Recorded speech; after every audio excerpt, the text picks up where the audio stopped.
Hello, my name is Igor Zavalyshyn. I will be presenting a paper called My House, My Rules, a private by design smart home platform. This is a joint work with my supervisors Nuno, Santos, Ramin, Sadre and Axel Legay. So to start, I'd like to introduce what smart home platform really is. Smart home platform is a single point of control for all of your devices at home. It provides a seamless device integration and setup and offers hundreds of third-party applications for you to control your devices and create automations. There are many of those platforms out there on the market. I list here just the most popular one: Alexa from Amazon, SmartThings from Samsung, Apple's HomeKit and Google Nest.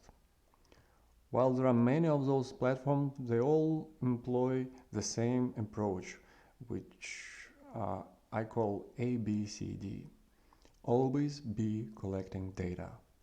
What it means is that all the device data is streamed and collected and processed inside the remote cloud storage of the platform provider.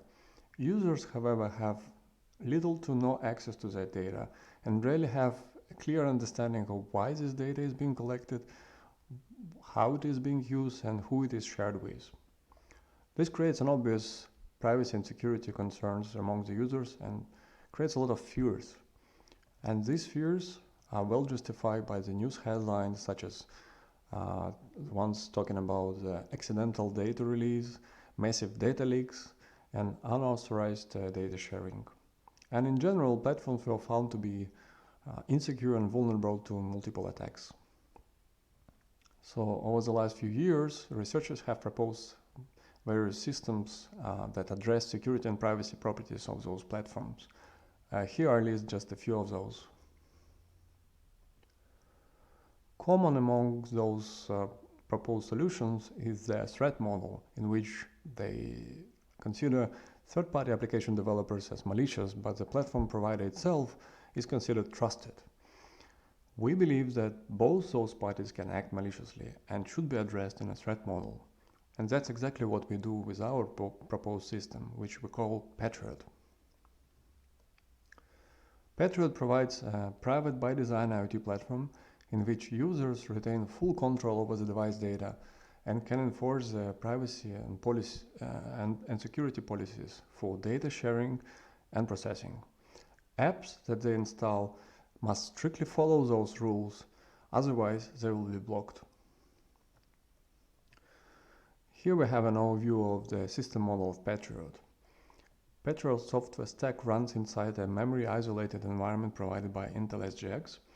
It's completely separated from the privileged processes of untrusted operating system and even physical access by the cloud admins. The central component of PatrIoT is a TSAR service, which is short for Trusted Smart Application Runtime. It controls the state of all the connected devices and manages installed applications. The users interact with PatrIoT via management mobile application. They can add new devices and install applications and define their privacy policies.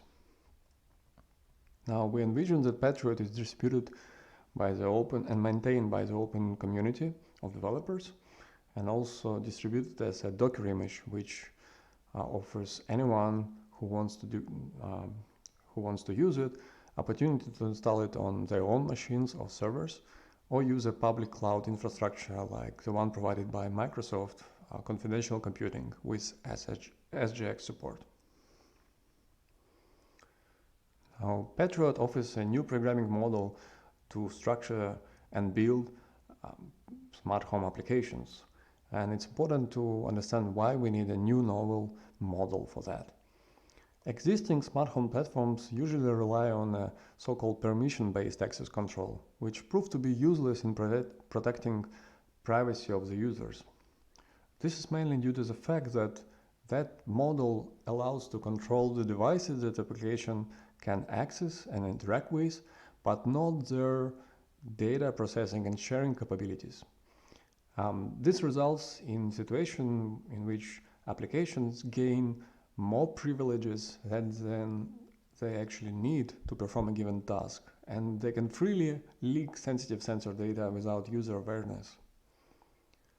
What we can do in order to prevent that is to come up with some mechanism that allows to make all the internal data flows inside those applications explicit and verifiable. We do so by representing each element as a graph of elements, each application as a graph of elements. And we describe this concept right now. So imagine we have a simple application called Watch My House. What it does, it grabs images from the camera and sends them to the user-defined cloud storage, for instance, Dropbox. So if you think about this application logic, you can split it in 3 components, which we call elements. And the graph of this application can be represented by just 3 elements connected together. The first element is IP camera. It grabs images from the physical device and sends them to the next element in a graph, which is called Watch My House, which prepares the HTTP request payload with this image inside of it and sends it to the next element, HTTP request, that actually performed that request and send the image to the Dropbox service. We can clearly see that the Watch My House graph consists of 3 nodes, which we call elements, and 2 edges connecting them. And this application graph has 2 data flows in it. One data flow from IP camera element to Watch My House element carrying image data type, and another data flow from Watch My House to HTTP request carrying the same image but as part of the request. Some of these elements are provided by the PatrIoT API, like the ones highlighted with white background here. It's IP camera and HTTP request element. And some other elements can be provided by the application developer that implement application-specific functionality. In this case, it's Watch My House element. So now the application package consists of the textual description of the application graph, which just lists all the types of the elements of the elements the application depends on and their respective connections, and also optional JavaScript code of the application-specific elements. In this case, it's a Watch My House element. Now, PatrIoT offers a rich elements library for application developers to use, and those elements range from the elements providing interfaces to various devices and sensors, elements that offer network communication or data processing capabilities, for instance, object detection or speech recognition, and many more. The cool thing about this element-based programming model is that you can actually build application without writing a single line of code. And we demonstrate this with a simple example of the application called Light My Path. It controls the smart light state based on the motion sensor. As you can see, it's just 3 elements connected together, and you don't really need to write any line of code. Now, to allow the user to specify their privacy expectations regarding all the data flows that may or may not happen in the smart home, we designed an interface for the user. So with it, users can define the types of data flows that they allow or block. So they first start from the defining the rule type, allow or block, then they select the source of data, which in this case is a living room camera. Then they define the data type that specific source can generate. As you can see, we can select certain data type or everything as a wildcard. And then we define a sink for that data flow, where the data can flow to. In this case, the user selected the Dropbox service. Optionally, the user can specify time restrictions, and we can see people can specify a certain type in here. In this case, it's from 12 to 14 on Wednesday. Now, we have application graph, we have a privacy policy specified by the user. Now we are only missing the component of PatrIoT that can actually enforce that privacy policy on all the data flows generated by that application. This is done by the flowwall security monitor. What it does, it grabs it grabs the application graph and models it with a Prolog application facts and rules, and then extracts all the data flows that can happen in that application. It defines the source of data, which in this case is IP camera. It defines the data type that application interacts with. In this case, it's image. And then the thing where the data flows to. In this case, it's Dropbox. And then it compares this data flow information with the policy rule that's specified by the user and decides whether the application is allowed or not allowed to execute. As we can see, in this case, it allowed it only during a certain time of the day and week. Now, if we have another application that is clearly trying to exfiltrate sensitive user data to some internet endpoint called camspy.com, the security monitor will do the same thing as with previous application.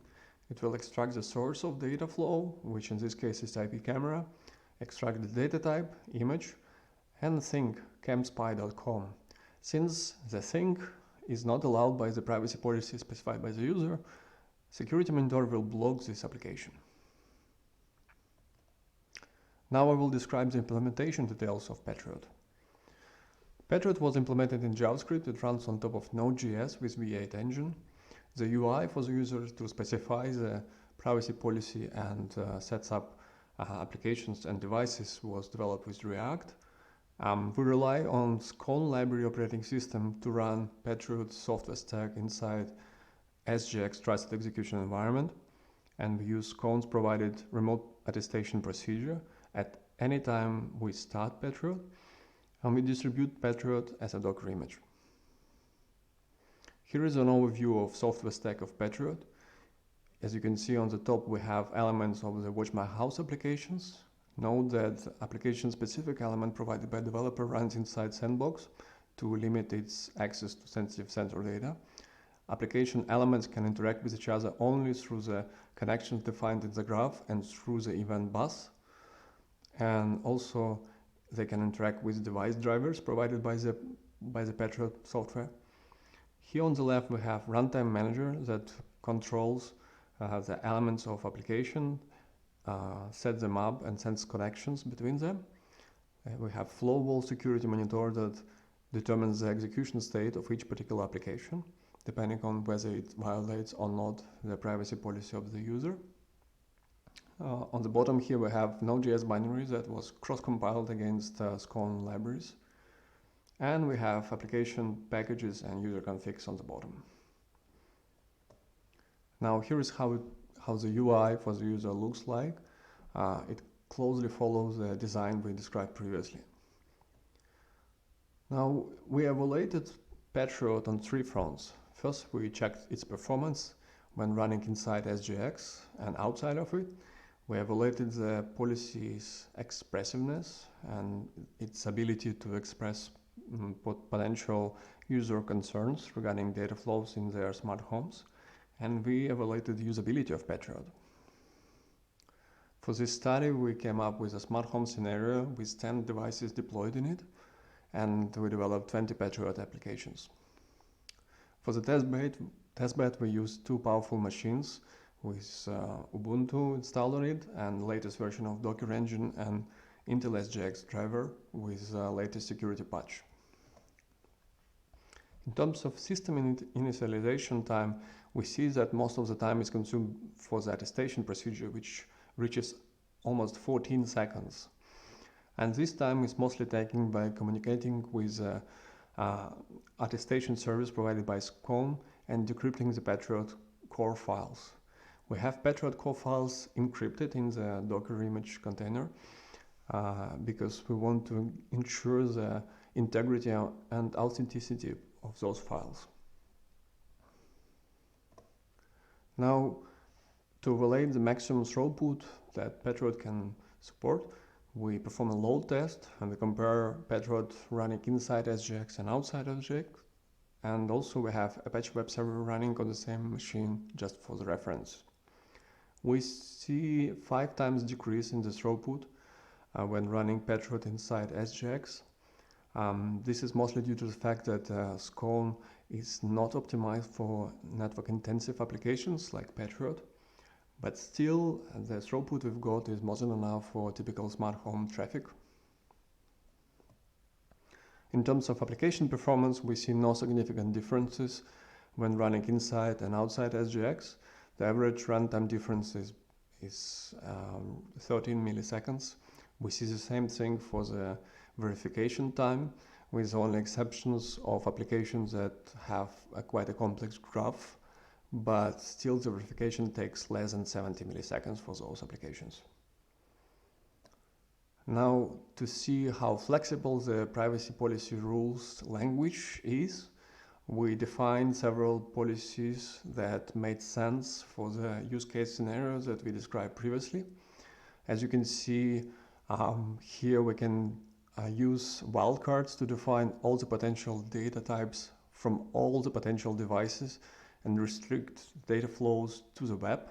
We can do so the same thing, but just for certain devices. And we can also restrict data flows from device to device. As you can see, we limit the data flow from present sensor to smart light. Another interesting thing that we would like to point out that you can specify the sync endpoints as web endpoints. For instance, here we have Dropbox, and also mobile endpoints. Here we have a mobile endpoint of Nanny that has access to the babycam.